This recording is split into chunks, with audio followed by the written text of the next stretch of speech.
Gente, então vamos lá então. Muito boa noite para vocês. Espero que esteja tudo bem. Saudade de todos vocês. Espero que todo mundo esteja tendo uma semana abençoada no nome do Senhor Jesus.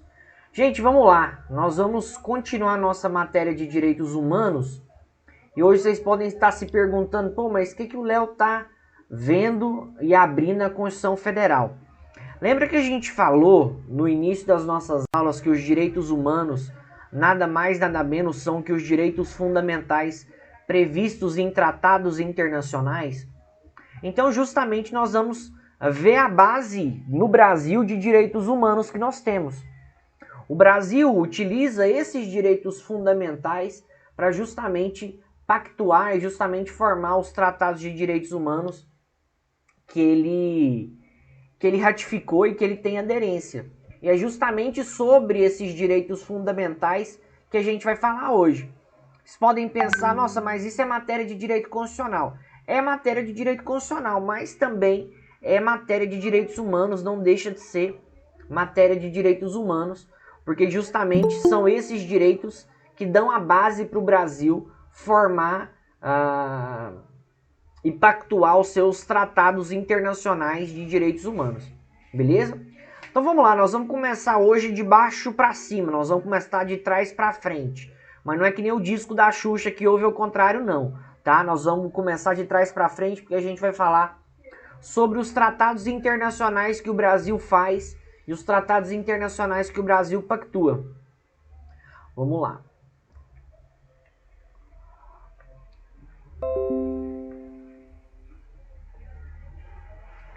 Vamos começar aqui dos parágrafos. Do parágrafo 1º ao parágrafo 3º. São esses daqui os três iniciais que a gente vai ver na aula de hoje. Todo mundo sabe, vocês já viram o artigo 5º e vocês já estudaram o artigo 5º inconstitucional. E esses três parágrafos aqui, eles têm importância, eles têm incidência quando a gente vai falar de direitos humanos. O que é importante a gente saber aqui? No parágrafo 1º é dito: as normas definidoras dos direitos e garantias fundamentais têm aplicação imediata. Ou seja, os direitos e garantias fundamentais previstos no parágrafo 1º, eles não precisam de nenhuma lei para eles serem aplicados. Eles não precisam de nenhuma lei para que eles possam ter efetividade. Eles não precisam de nenhuma lei para que eles possam produzir efeitos. Pelo contrário, os direitos e garantias fundamentais que são previstos no artigo 5º e que são os direitos e garantias fundamentais no Brasil e do Brasil, eles têm aplicação imediata. A partir do momento que a Constituição Federal ela entra em vigor, eles são aplicáveis, eles são auto-aplicáveis.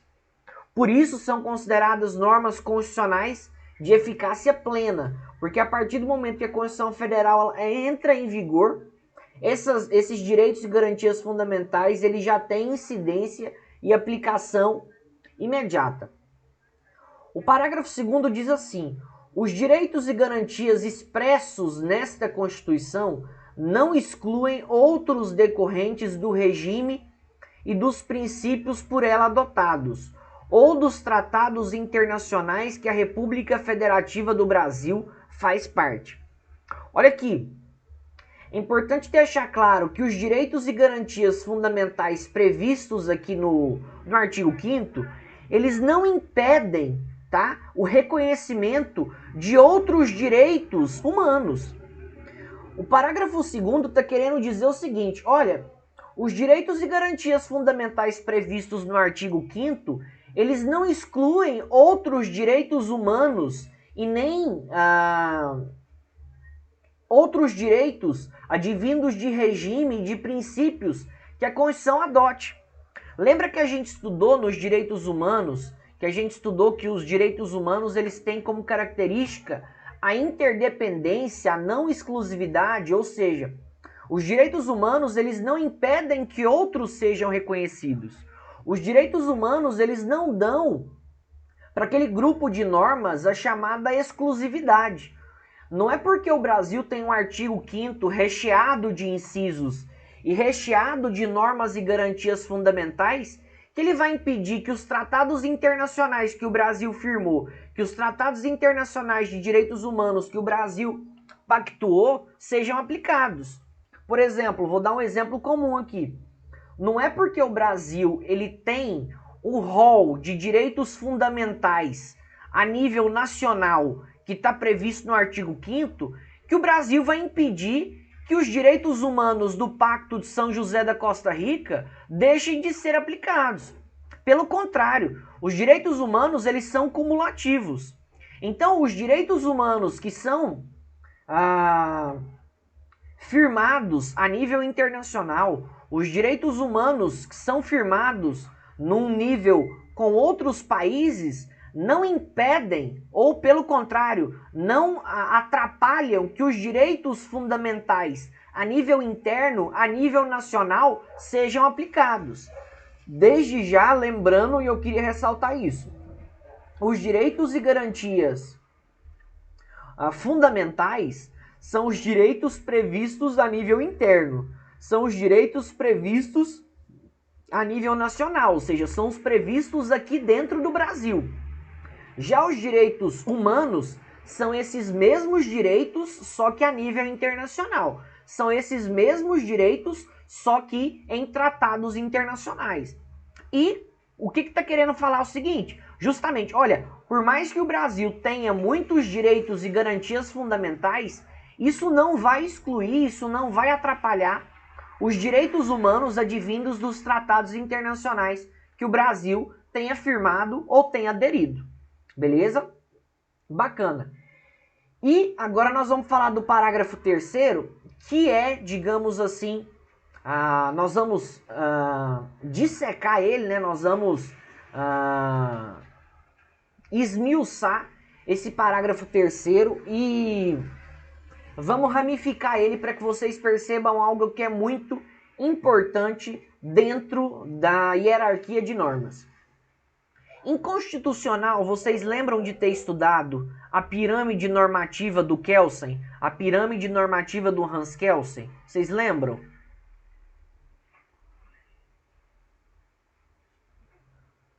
Lembram?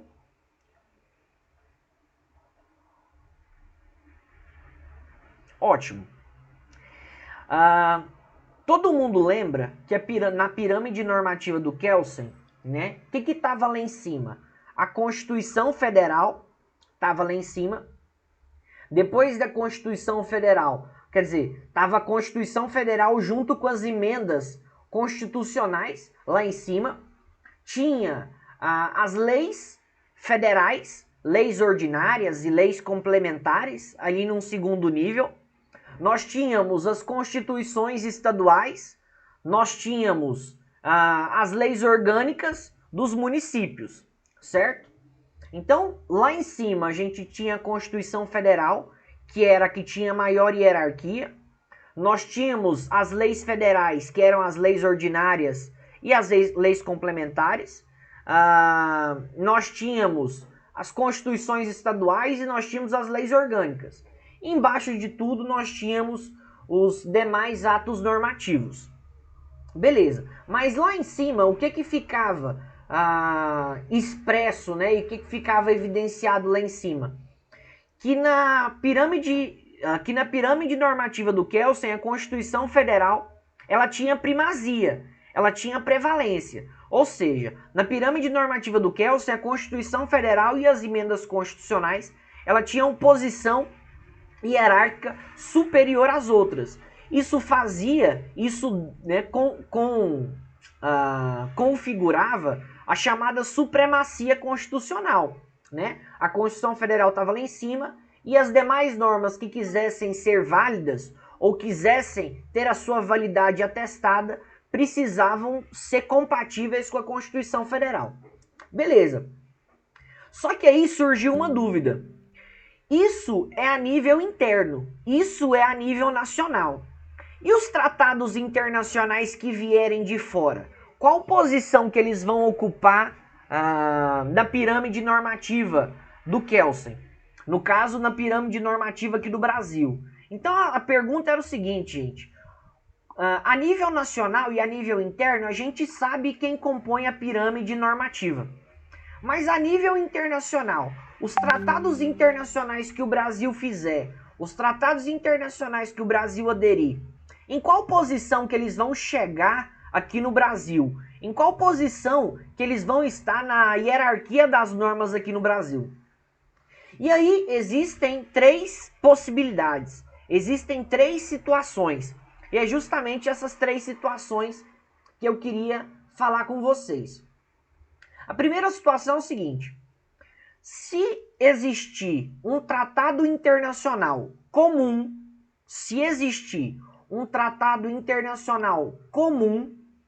e que for votado aqui no Brasil, esse tratado internacional comum, ele vai estar na posição de legislação infraconstitucional.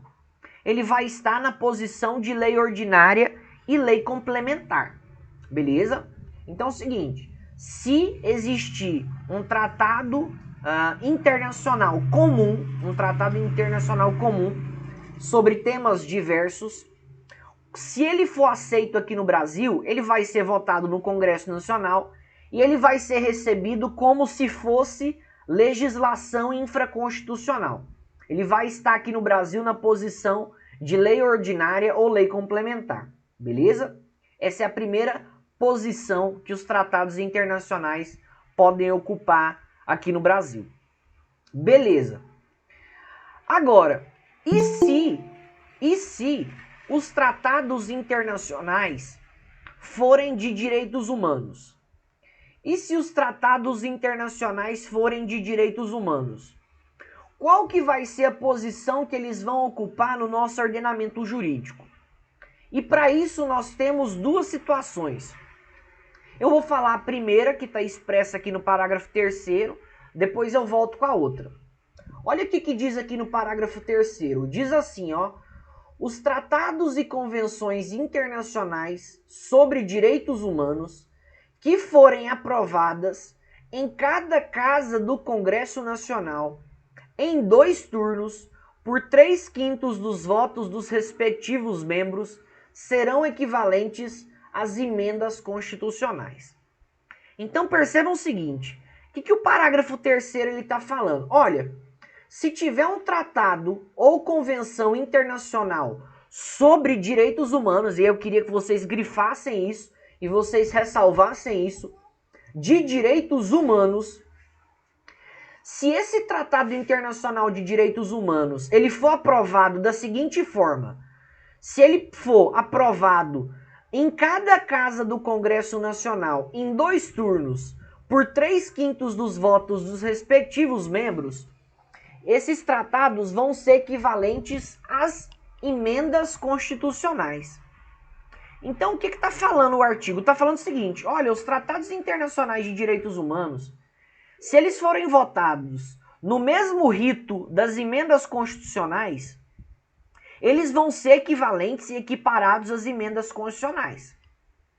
Ou seja, está falando que os tratados internacionais de direitos humanos, e eu queria deixar bem claro isso, tratados internacionais de direitos humanos, se eles seguirem o mesmo procedimento das emendas constitucionais, qual seja, aprovação nas 2 casas do Congresso Nacional, em 2 turnos, sendo aprovado por 3/5 dos membros em cada casa do Congresso Nacional, nesse caso, esse Tratado Internacional de Direitos Humanos específico, ele vai estar na mesma posição que a Constituição Federal, porque ele vai receber a alcunha e o status justamente de emenda constitucional.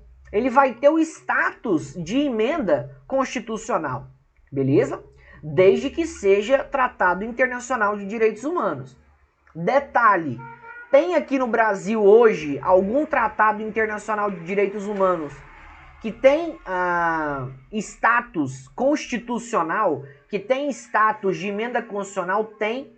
Tratado internacional a respeito dos portadores de deficiência, a respeito das pessoas portadoras de deficiência. Beleza? Então, os tratados internacionais a respeito de pessoas portadoras com deficiência têm status constitucional no Brasil e estão lá no topo da hierarquia das normas, beleza? Beleza. Só que aí pode ter outro tipo de tratado, e esse para nós é bastante importante. Léo, pode existir um tratado internacional de direitos humanos que não seja votado da forma como foi votadas as emendas constitucionais? Pode existir algum tratado internacional de direitos humanos que tenha um rito diferente? Pode. E é justamente sobre esses tratados que eu vou falar com vocês agora. Podem existir tratados internacionais de direitos humanos que não são votados da forma como as emendas constitucionais. Podem existir tratados internacionais de direitos humanos que são votados de forma comum, de maneira comum. E aí, qual vai ser o status desse tratado internacional, desses tratados internacionais? Aí, nesse caso, ele vai ter status supralegal, status e posição de supralegalidade. E é isso que eu queria falar com vocês. Os tratados internacionais de direitos humanos que não forem votados da mesma forma como as emendas constitucionais, os tratados internacionais de direitos humanos, e deixar bem claro isso, de direitos humanos, que forem votados de maneira diferente, ou seja, que forem votados de maneira comum no Congresso Nacional, são recebidos por decreto. Nesse caso, esses tratados internacionais, eles vão ter posição de supralegalidade. Eles vão ter status supralegal. Léo, tem algum tratado internacional que o Brasil faz parte ou que ele aderiu que tem posição de supralegalidade no ordenamento jurídico? Tem. Pacto de São José da Costa Rica, tá? Convenção Americana de Direitos Humanos. Foi recebido pelo Decreto 678 de 92, beleza? Então, Pacto de São José da Costa Rica, no Brasil, ele tem posição de supralegalidade. E aí eu esqueci de explicar o que é posição de supralegalidade. É uma posição acima das leis federais e abaixo da Constituição Federal. A posição de supralegalidade é justamente uma posição entre a Constituição Federal e entre as leis federais, ou seja, uma posição intermediária. Ele é supralegal, ou seja, ele é superior à lei, ele está acima da lei, mas está abaixo da Constituição Federal. Beleza? Então, gente, queria deixar bem claro com vocês isso. Os tratados internacionais, eles podem apresentar três posições ou três status dentro do ordenamento jurídico. Os tratados internacionais, se forem tratados internacionais comuns, se forem tratados internacionais sobre outros temas, sobre temas diversos, nesse caso vai ter posição de legislação infraconstitucional. Vai ter posição de lei ordinária, lei complementar. Beleza? Vai ter posição. Lembrando, o que é legislação infraconstitucional? São aquelas leis abaixo da Constituição. São leis inferiores à Constituição Federal, ou seja, leis comuns. Então, esses tratados comuns, eles vão ter posição de leis comuns aqui no Brasil. Beleza? Se os tratados internacionais de direitos humanos, eles forem recebidos aqui com aprovação nas duas casas do Congresso Nacional, em 2 turnos, por 3/5 dos votos dos membros de cada casa, nesse caso, como esses tratados internacionais, eles seguem, né, o procedimento das emendas constitucionais, nesse caso, esses tratados internacionais de direitos humanos vão ter status e posição constitucional. Eles vão ser equiparados às emendas constitucionais. Agora, se existirem tratados internacionais de direitos humanos, mas que não forem votados da forma como são votadas as emendas constitucionais, se os tratados internacionais de direitos humanos eles forem votados de maneira comum, recebidos por decreto, nesse caso eles vão ter posição e status de supralegalidade, acima da lei e abaixo da Constituição Federal. Beleza? Até aqui tudo ok, gente? Até aqui tudo ok?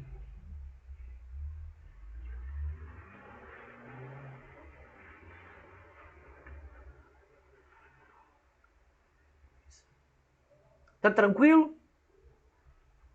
Deu para entender as três posições que os tratados internacionais podem ter aqui no Brasil? Deu para entender que são três formas que os tratados internacionais podem assumir aqui no Brasil, no nosso ordenamento jurídico? Lembrando, tá, gente? Isso que eu tô falando é como que um tratado internacional, né? É só pensar como que um tratado internacional entra no ordenamento jurídico brasileiro.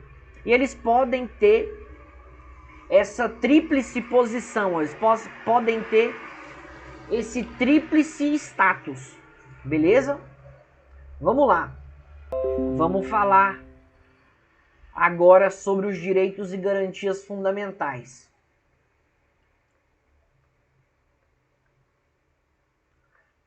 Gente, aqui a gente vai tratar de direitos e garantias fundamentais, e é óbvio que a gente vai adotar uma temática constitucional, é óbvio que a gente vai levar em conta o direito constitucional aqui, mas a gente sempre vai ponderar de acordo com os direitos humanos, tá, gente? A gente vai sempre tentar dar o olhar e dar a ótica de direitos humanos para esses direitos e garantias fundamentais, beleza?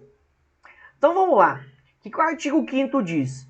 Todos são iguais perante a lei, sem distinção de qualquer natureza, garantindo-se aos brasileiros e aos estrangeiros residentes no país a inviolabilidade do direito à vida, à liberdade, à igualdade, à segurança e à propriedade.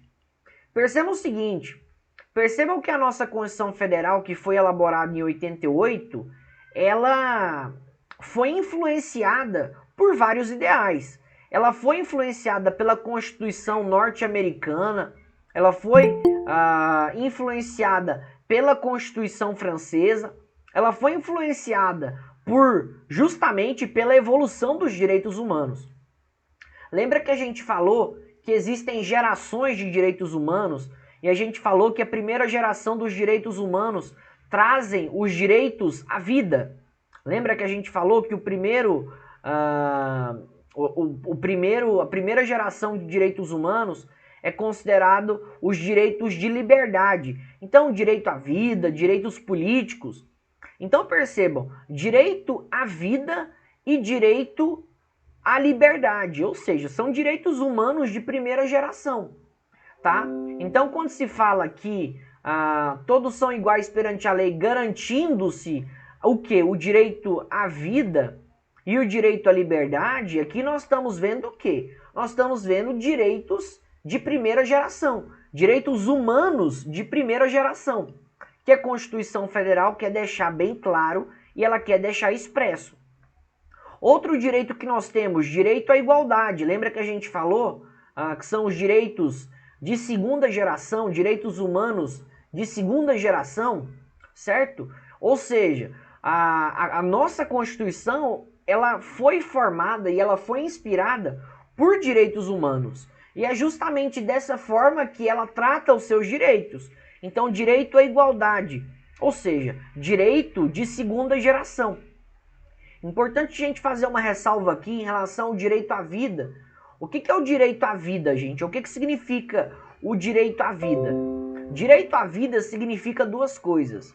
Direito à vida significa ter uma vida digna, tá? Possibilidade de ter uma vida digna, possibilidade de ter uma vida decente, possibilidade de ter uma vida com mínimo existencial para que se possa viver. E direito à vida é o direito de existir, né? O direito de poder viver, né? O direito de poder integrar esse mundo. Então o direito à vida tem essa dupla característica. Além do direito à vida e o direito à liberdade, nós temos o direito à segurança e direito também de propriedade, tá? Nós temos também os chamados direitos de propriedade. Então, O artigo 5º começa dizendo que todos são iguais perante a lei. Esse princípio é chamado princípio da isonomia. Quem não tinha visto ou quem não sabe disso, quem quiser até grifar aqui, quando se fala que todos são iguais perante a lei, fala-se em relação ao princípio da isonomia. Ou seja, não há distinção entre eu e você, não há distinção entre eu e fulano de tal. Perante a lei, todos nós somos iguais. Perante a lei, todos nós temos direitos e todos nós temos deveres. A lei e a Constituição Federal não trata as pessoas de forma diferente. Ou seja, todos são iguais perante a lei. Isso diz respeito ao princípio da isonomia, sem estabelecer critérios de diferenciação, sem estabelecer preconceitos ou sem estabelecer qualquer tipo de distinção. Beleza? Vamos lá, vamos começar a ler aqui. Creio que nessas 2 aulas a gente consegue terminar todos, mas vamos falar um pouquinho aqui. Primeiro diz assim: homens e mulheres são iguais em direitos e obrigações nos termos desta Constituição. Então, homens e mulheres são iguais em direitos e obrigações nos termos desta Constituição. Vou fazer uma pergunta para vocês, que eu já vi muita gente errando isso, interpretando isso de forma contrária. Esse inciso 1 está dizendo que homens e mulheres são iguais, gente? Esse inciso está dizendo que homens e mulheres são iguais? O que vocês acham?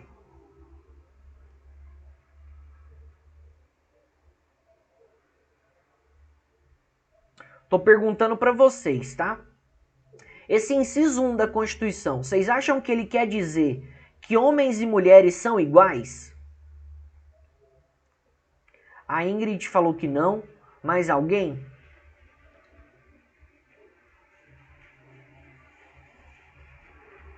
Beleza. Me responda então o seguinte: o que esse inciso está querendo dizer? Se ele não está querendo dizer que homens e mulheres são iguais, o que esse inciso está querendo dizer? O que esse inciso está querendo falar?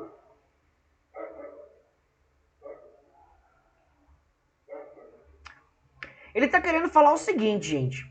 Nos termos da Constituição, ou seja, diante do que a Constituição Federal estabelece, homens e mulheres são iguais em direitos e obrigações. Homens e mulheres, gente, obviamente eles não são iguais. Nós temos diferenças físicas, nós temos diferenças biológicas. Agora, perante a Constituição, homens e mulheres são iguais em direitos e obrigações, mas nos termos da Constituição.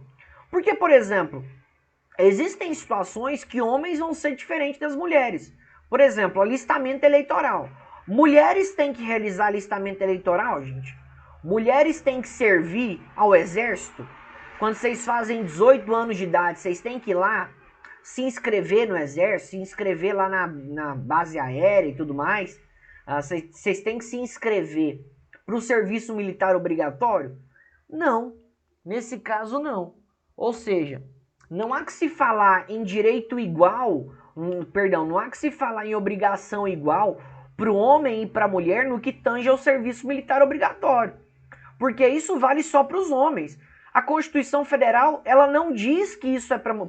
a Constituição Federal até diz que é para as mulheres, mas ela diz que para as mulheres são dispensados. Ou seja, que as mulheres, em tempos de paz, elas são dispensadas do serviço militar obrigatório. Beleza? Então eu queria que vocês interpretassem esse inciso dessa forma. Homens e mulheres não são iguais.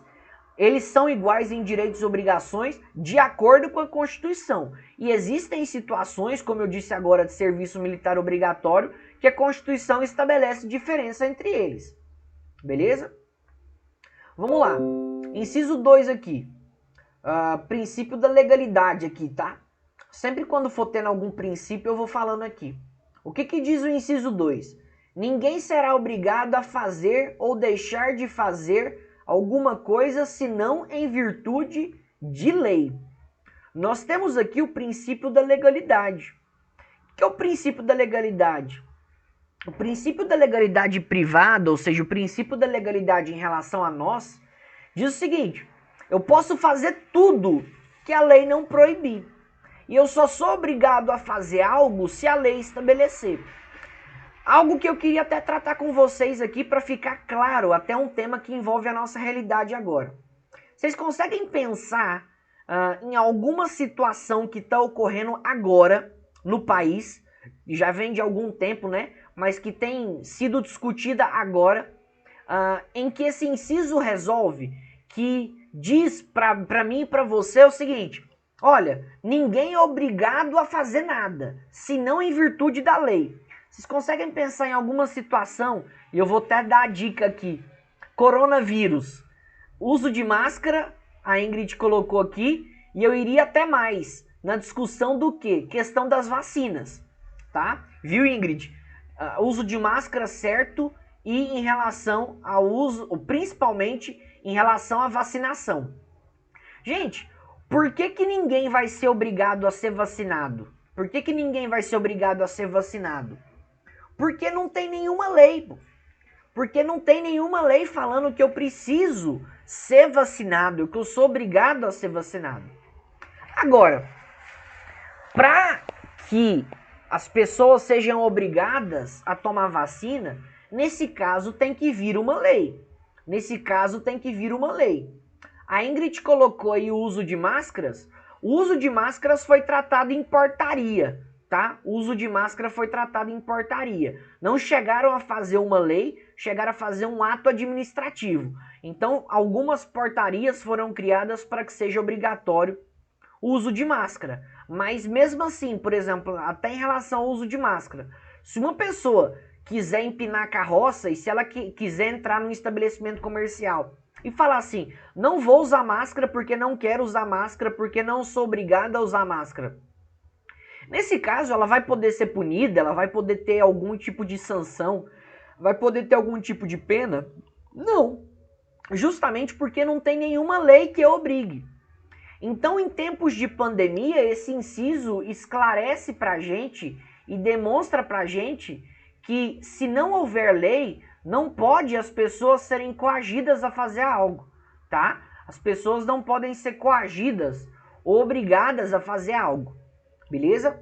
Então esse inciso aqui diz muito em relação ao princípio da legalidade, que nenhuma pessoa é obrigada a fazer algo senão em virtude de lei, beleza? Vamos lá. Inciso 3. O inciso 3 diz o seguinte: ninguém será submetido a tortura nem a tratamento desumano ou degradante. Esse inciso aqui, gente, ele é um direito humano, tá? O Brasil adotou a nível nacional, adotou a nível interno, algo que já é previsto a nível internacional e que já é previsto através de tratados internacionais, através de muito tempo. Que é justamente que ninguém pode ser submetido, ninguém pode ser forçado a tortura, nem a tratamento humano ou degradante. Esse princípio, ele diz muito e revela muito em relação ao princípio da dignidade da pessoa humana, tá? A dignidade da pessoa humana, que é um dos fundamentos da República Federativa do Brasil e que é um dos principais fundamentos e princípios de tratados internacionais, fez com que fosse feito esse inciso que ninguém será submetido a tortura nem a tratamento desumano ou degradante. Vamos lá. Eu não vou analisar todos, tá, gente? Porque tem muitos aqui que não envolvem propriamente direitos humanos, mas eu vou analisar os principais, tá? Os que são originários e que têm influência de direitos humanos. O inciso 4 diz o seguinte: é livre a manifestação do pensamento, sendo vedado o anonimato. Ou seja, um inciso aqui que traz uma liberdade, né? Traz uma liberdade. O que é? A liberdade do pensar, é a liberdade de expor aquilo que se tem vontade, é a liberdade de expor e demonstrar aquilo que obviamente a pessoa queira. Agora eu queria perguntar para vocês, é livre a manifestação do pensamento. Agora, por que é vedado o anonimato, gente? Por que é vedado o anonimato? Vocês lembram por que é vedado o anonimato? Por que é proibido o anonimato?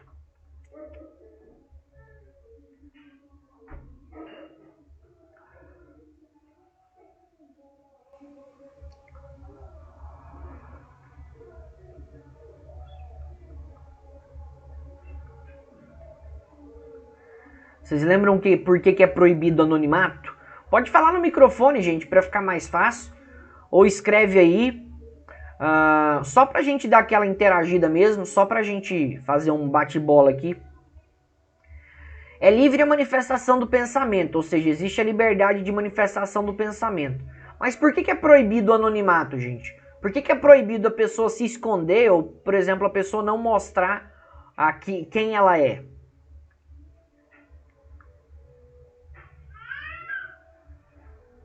O anonimato do autor é proibido, ele deve ser identificado. É isso mesmo, mas por que, Vender? Tô querendo saber por quê. Por que a pessoa ela não pode ficar anônima? Se ela se manifesta em relação a algo, se ela tem um pensamento, ela quiser falar, por que é vedado o anonimato? Por que é proibido ela ficar anônima?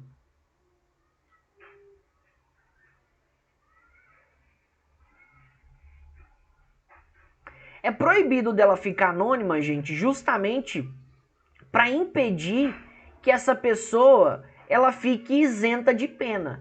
É vedado o anonimato justamente para proibir que a pessoa que manifesta qualquer pensamento fique impune. Essa vedação ao anonimato é justamente uma vedação à impunidade. Então vou dar um exemplo para vocês aqui. Eu não tenho rede social, mas pelo menos no que eu sei e que a gente vê, né, as redes sociais hoje elas potencializam muita coisa, né? Então, assim, muitas vezes as pessoas escrevem coisas lá achando que elas estão no mundo paralelo, achando que elas não estão no mundo real e acaba se arrependendo. Então, por exemplo, imagine que eu quero manifestar meu pensamento em relação a uma pessoa. Eu chego e falo assim, olha, fulano de tal, você é um vagabundo, você não vale nada, você é um palhaço, vai tomar naquele lugar e tudo mais, ofendo ela pra caramba. E assim, manifesto o meu pensamento, é o meu pensamento em relação a determinada pessoa, tá? Eu tenho direito a manifestar esse pensamento, eu tenho direito a expor esse pensamento? Tem. Tanto é que eu pude colocar lá. Mas por que eu não posso me manter anônimo? Porque eu tenho que ser responsabilizado caso a minha exposição de pensamento gere algum tipo de ato ilícito. O meu pensamento, se ele causar algum tipo de ato ilícito, o meu pensamento, caso ele viole o direito de outra pessoa, eu tenho que ser responsabilizado por ele. Então eu não posso me manter anônimo, por quê? Caso essa pessoa se sinta ofendida e ela quiser me processar, ela tem que saber quem disse aquilo para ela. Ela tem que saber quem disse aquilo dela. Beleza? Então justamente o anonimato ele é vedado e o anonimato é proibido justamente para que futuras responsabilizações possam ser alcançadas, para que futuras responsabilizações possam ser asseguradas. Beleza? Vamos lá, próximo. Vamos pular aqui, ó. O inciso 6 diz assim, ó, gente. É inviolável a liberdade de consciência e crença, sendo assegurado o livre exercício dos cultos religiosos e garantida na forma da lei a proteção aos locais de culto e suas liturgias. Então é o seguinte, mais um tipo de direito que veio de tratados internacionais de direitos humanos. Trouxe aqui a liberdade de consciência e de crença. Trouxe aqui mais essa liberdade para o ser humano, para que o ser humano tivesse liberdade de ter a consciência e a crença que ele entende melhor. Então o que diz o inciso 6 aqui, tá, gente? É inviolável a liberdade de consciência e de crença, sendo assegurado o livre exercício dos cultos religiosos e garantida na forma da lei a proteção aos locais de culto e suas liturgias. Primeiro, é inviolável que a pessoa é inviolável naquela crença e naquela consciência que ela queira ter. Se a pessoa quiser ser evangélica, ela pode ser evangélica. Se a pessoa quiser ser católica, se a pessoa quiser ser espírita, se a pessoa quiser ser da Umbanda, se a pessoa quiser ser macumbeira, ela pode ser. Ela não pode ser violada na sua liberdade de consciência e de crença. A liberdade de consciência e de crença já traz justamente essa liberdade. para que a pessoa acredite ou não acredite no que ela quiser. Se a pessoa quiser ser ateia, enfim, é a liberdade dela. Se a pessoa quiser ter uma crença diferente das dos outros, ela pode ter. Ou se ela quiser ter uma consciência diferente dos demais. E é assegurado justamente o livre exercício desses cultos religiosos, sendo que esses locais eles são protegidos. Ou seja, ninguém pode ser impedido de ir para a igreja. Ninguém pode ser impedido de ir, por exemplo, para o centro espírita. Vou dar um exemplo. Eu moro aqui em Anápolis. Aqui em Anápolis tem um lugar aqui que eles falam lá que é terreiro de macumba. As pessoas que não são macumbeiras não podem chegar lá e arrebentar tudo. Não pode quebrar tudo lá, quebrar a parede, destruir a parede, destruir o que tem lá dentro, chutar, cuspir, explodir o lugar. Não pode. Por quê? Há uma liberdade e há uma proteção ao local de culto e suas liturgias. Vou dar um exemplo para vocês que aconteceu uma vez, enfim, acho que já tem um pouquinho de tempo. Mostrou essa reportagem no Fantástico. Tinha, por exemplo, os donos da favela, assim, né? Os caras que mandavam na favela, eles eram evangélicos. E eles se intitulavam... como que eles se intitulavam, gente?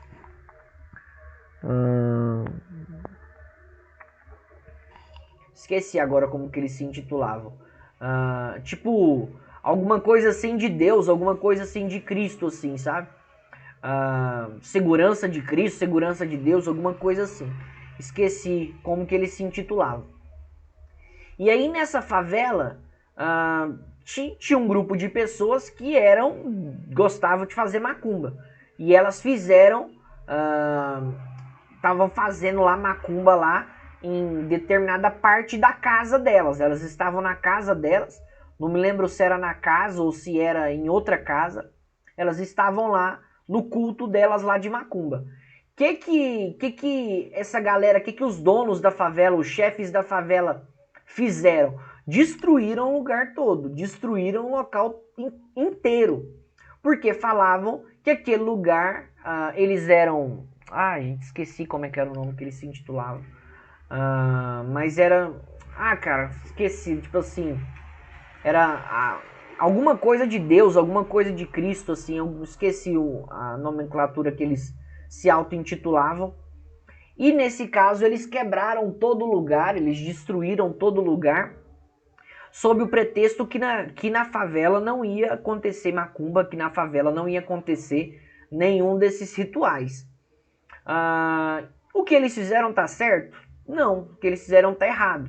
Porque eles justamente deixaram de garantir, ou eles impediram que outras pessoas tivessem o direito ao culto de acordo com a liberdade de consciência e crença que eles tinham. Ou seja, eles impediram que essas pessoas tivessem tranquilidade ou tivessem justamente garantido o local onde elas pudessem realizar culto e suas liturgias. Beleza? Vamos lá.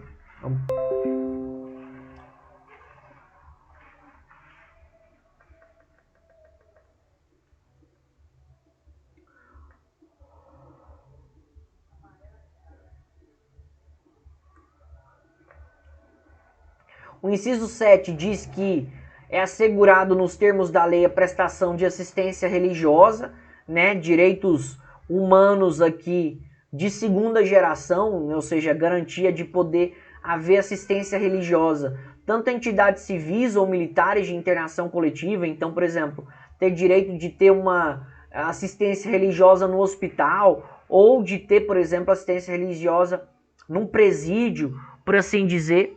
Então, é garantida assistência religiosa em qualquer tipo de entidade civil ou militar de internação coletiva.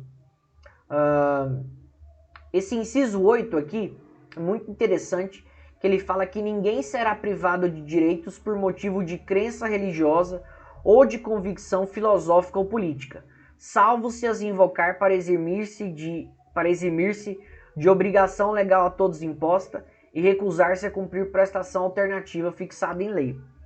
O que diz esse inciso aqui? Esse inciso diz o seguinte: ninguém pode ser privado de direitos, ninguém pode ser cerceado nos seus direitos por motivo de crença religiosa ou de convicção filosófica ou política. Por exemplo, vou dar um exemplo aqui, eu sempre dou esse exemplo. Imagine que uma pessoa ela seja adventista e ela esteja na faculdade e eles marcam uma aula no sábado. A pessoa fala: olha, eu não vou vir na aula sábado porque eu sou adventista. Ela não pode ser, por exemplo, reprovada, ou ela não pode receber falta simplesmente porque ela tem uma crença religiosa ou ela tem uma convicção política ou filosófica. Ou seja, ninguém pode ser privado dos seus direitos simplesmente por conta da sua religião ou por conta da sua convicção filosófica ou política. Vou dar outro exemplo aqui. Imagina que uma pessoa ela é de esquerda, né? Vamos colocar aqui, nesse tempo aí que tá polarizado política, mas vamos colocar aqui que ela é de esquerda, vamos supor que ela é petista. E ela tá lá no trabalho dela e ela fala que ela é petista. Ela fala que ela é de esquerda. Ela não pode ser demitida só por isso. Ela não pode ser mandada embora porque ela tem essa convicção política. Ela não pode. Agora, se a pessoa utilizar essa convicção filosófica ou política dela para eximir-se de obrigação legal a todos imposta, aí nesse caso ela vai ter um problema. Como assim? Ninguém pode ser privado de direitos por motivo de crença religiosa ou convicção filosófica ou política. Se uma pessoa tem uma crença religiosa ou tem uma convicção filosófica ou política,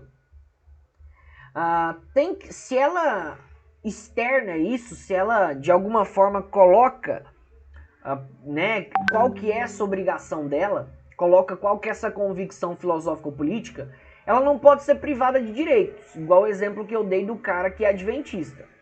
O que tem que ser dado para essa pessoa? Tem que ser dado uma alternativa, tem que ser dado outra possibilidade. Por exemplo, você não vai vir na aula sábado, então você vai vir na aula segunda de manhã.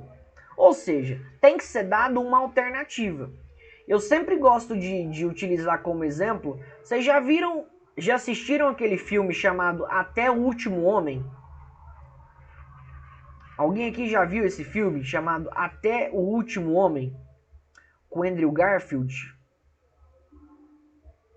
Esse filme é sensacional. Esse filme um dos melhores filmes que eu já vi na minha vida. Eu particularmente gosto muito dele. E esse filme reproduz aquilo que está no inciso 8. O que é a história?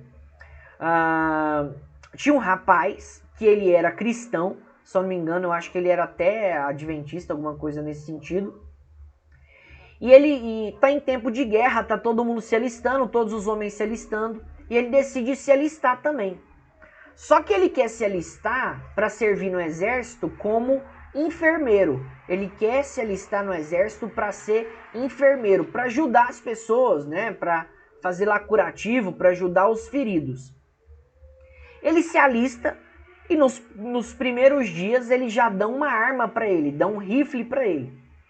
E ele fala que ele não vai pegar em armas, ele fala que ele não encosta em armas. E aí o pessoal ficou doido. Falou o seguinte: olha, mas você se alista no exército, você tá indo para uma guerra e não vai pegar em armas? Então, você tá doido, você tem que ir embora daqui, você tem que sair daqui. E eles fazem da vida dele um inferno, agridem ele, batem nele, fazem de tudo para que ele pegue em armas. Sendo que ele acaba indo, no final, sendo julgado por uma corte marcial lá. E aí, no caso, eles iam expulsar ele, ele ia pegar uma pena de prisão. Se não fosse o pai dele, ele não ia ser solto. Nesse caso, por exemplo, ele não podia ser prejudicado e ele não podia perder o seu direito por motivo de crença religiosa. Tinha que ser dado para ele alguma alternativa. Por exemplo, você não vai pegar em arma? Então você vai lavar o banheiro. Você não vai pegar em arma? Então você vai cozinhar. Você não vai pegar em arma? Então você vai fazer outra coisa. tinha que ser dado uma alternativa para ele. Agora, se a pessoa não faz o que tem que fazer, não cumpre a alternativa que lhe foi dada, ou seja, ela se recusa a cumprir a prestação alternativa, aí nesse caso a pessoa tem suspenso seus direitos políticos. Beleza? A pessoa tem suspenso seus direitos políticos. Beleza? Gente, então é isso. Vamos finalizar por aqui, senão a gente não vai ter matéria para a aula que vem. Beleza? A gente para por aqui. Espero que vocês possam ter entendido, espero que possa ter ficado claro. E aproveita para fazer uma revisão de constitucional, né, gente? Espero que vocês tenham achado legal, né, a gente estudar os direitos e garantias fundamentais, pelo menos os principais, no que tange aos direitos humanos, que acaba que dá para dar uma revisada em constitucional, né? Gente, beleza? Ficamos por aqui? Tranquilo? Beleza? Gente, então valeu demais. Fica com Deus. Deus abençoe vocês. Excelente semana para vocês, tá bom? Abração.